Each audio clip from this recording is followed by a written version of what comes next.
Guys, and welcome back for another bonus video. It is Sunday. It is Valentine's Day. So I thought I'd do a really special kind of storytelling video. These two people were the most compelling people in history. They changed history as we know it today. Who could I be talking about? One of my favorite subjects to study within history is the Tudor dynasty. As I was going on like love affairs throughout history, I went through, Elizabeth Taylor, I went through Princess Di, Ava Gardner and Frank Sinatra, Marilyn Monroe. But I kept going back to King Henry VIII and Anne Boleyn. And I just find their story so fascinating. Let's dive in a little bit, get to know their history. All right, I'm gonna get everything together. While I do that, I'm just gonna story tell while I do my makeup, and everything that I'm gonna be using, I'm gonna be linking but down below in the description box. Okay. Anne Boleyn was born in July of either 1501 or 1507, although there is some debate as to which year she was born. I think they did it based on a letter that she was writing. One person indicated because look at the lettering, look at the spelling, look at the grammar, look at how she's writing. She must have been a teenager at this time. But a lot of people were saying, there was also some scholars that were saying because of the grammar spelling, the grammar, all that stuff, this is clearly written by a child. So we're just gonna go with 1507 because that's what seems to make the more sense in terms of like all the research that I was doing based on that. Okay, so that seems to be the most accurate. Anne Boleyn was the daughter of Thomas Boleyn and his wife, Lady Elizabeth Howard, born in July of 1507. At the time of Anne's birth, the Boleyn family was one of the most prominent families in the area. They were like the top notch. They were like, super close to the king. They were like up there. They were like the creme de la creme of society. At the time of Anne's birth, the Boleyn family was one of the most prominent families in the area. They were also related to the Howards, which were also the most prominent families in the area, and they also had relations, or one of their ancestors was King Edward I of England. So she was like top notch. She is old money. She is up there. She is doing it. Her family are doing it, and they're doing big things. So out pops little Anne of July of 1507. Although they don't exactly have a date, like in terms of the day when she was born, I don't know, just going by the research, she was, I really do think that she was probably like a Cancer. A Cancer? Yeah, it feels right to say. A Cancer. I think she was a Cancer. She must have been born probably like, I don't know, I feel like she was either born in the very beginning of July, which would make her, she's a Cancer either way, but the very beginning of July or probably toward the end of July, because there's a lot of traits that also kind of show her to be a Leo. She was very headstrong. So while they fill in my brows, sorry, I'm kind of hitting out of camera. So Anne's early education was very typical of a woman of her stature. She was very, very well educated. She learned Latin, she learned history, she learned dance, she learned piano, she was a very, very, very educated young lady, when most women were just educated just to be wives. Of course, that was part of her curriculum too, I'm sure.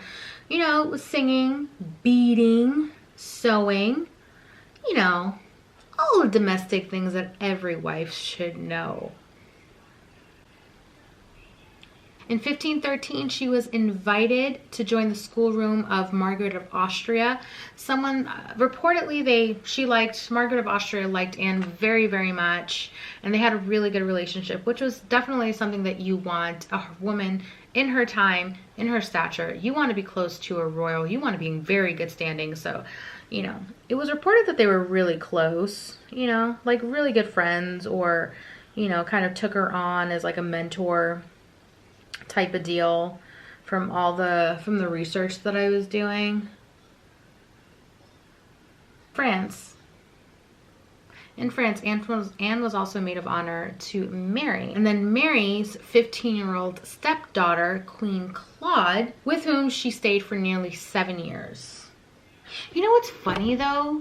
a lot of the people around that time, like if you had like wealth and prominence, it almost seemed like you went off to France. Like France was the place to get educated. It was the place to become a lady. You know what I mean? If you think about it, like Mary Queen of Scots, she spent almost her entire life in France. She did not have a Scottish accent, guys. A little bit of a T. She did not have a Scottish accent. Her historians depicted her accent as kind of being more French-like, to be honest, which makes a lot of sense. She grew up in France.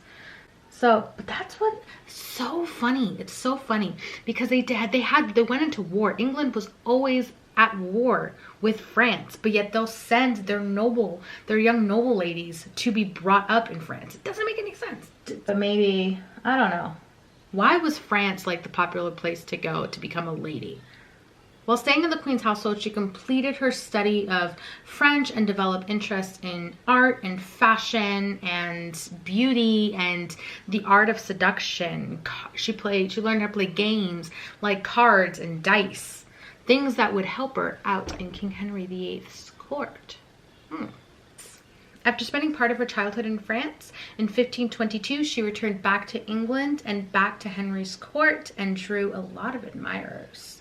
A lot of historians depicted her as having like olive skin, long dark hair, dark brown eyes. A lot of what I researched, it didn't seem like it was like a love at first sight type of match. I feel like some historians, or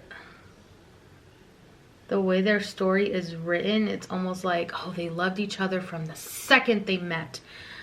Really, that wasn't the case. I mean, I don't think she noticed him, to be honest. I mean, she noticed him, you know, he was the king. Who didn't notice the king? But I think that she just didn't really care. Her mind was kind of like elsewhere. She was this young, sophisticated lady spending her childhood in France. She probably feels like, you know, I'm above. No, I'm just joking. But, you know, she probably felt like, okay, you know, I don't think that she was thinking about him at all, to be honest. I think that she just kind of came in and she felt like a woman now. And she's like, I'm going to just have fun. Later on, it was said that she secretly was betrothed and married Henry Percy.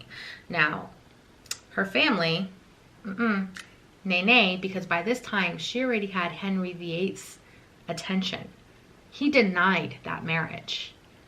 And anybody that went against Henry VIII, man, you must have not valued your life very much.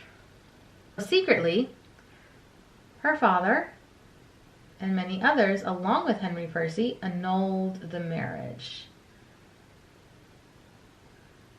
which left Anne free and clear for Henry. Not that it really mattered. I don't think it would have really mattered. I think if Henry VIII, I think if he had his, you know, needs on somebody, he was going to get it. Either way. He was going to get it. All this time, while Henry's kind of like ooh la la for Anne, he's still married, guys. He is married to Catherine of Aragon. She is a Spanish princess. She's also, ooh, that was way too much. Ooh, God, that's way too much foundation. Oh my God. Oh my God, that's so much. Oh my God, that is so much. It's fine, we're gonna work with it. It's fine, it's fine. I feel for her, because at the same time, like, your value as a woman really is what came out between your legs. If you had a boy, you were set for life. You were the king's favorite. You had his, you know, total affection. But God forbid you have a girl. What's wrong with having girls? There's nothing wrong with girls, guys. Nothing. He was absolutely desperate for a boy. At that time, guys, the Tudor dynasty was still fairly new. Anybody who had a higher stature than Henry could easily wage war against him and have a ton of supporters. And the next thing you know, he's at war, and it's a second War of the Roses, which he could lose his crown. So it makes sense why he'd be so paranoid to want a male heir to really continue that line. But unfortunately, by that point, Catherine had just gotten way too old and she just stopped bearing children, which of course put Henry in kind of a pickle. You know, he wanted a boy. He wanted a male heir. And his wife, well, she was barren. She was barren. What else was he gonna do? What else was he to do? So around that time, he started looking at annulments. He's like, her name is Anne Boleyn. She's smart. She's classy. You know, she got a mouth on her. And he was just loving it. He was eating it up. He was eating it up for breakfast. And he was eating it up for breakfast. All this time when he's trying to annul his marriage to Catherine, he's sending love letters to Anne. And she just absolutely refuses. She's a woman of higher stature. There's no way that she's going to be a mistress, even to the king. She deserves more. She is meant for more. So she refuses. She returns his gifts, but doesn't refuse his affection. And all this time, Catherine's like, I never consummated the marriage to Arthur.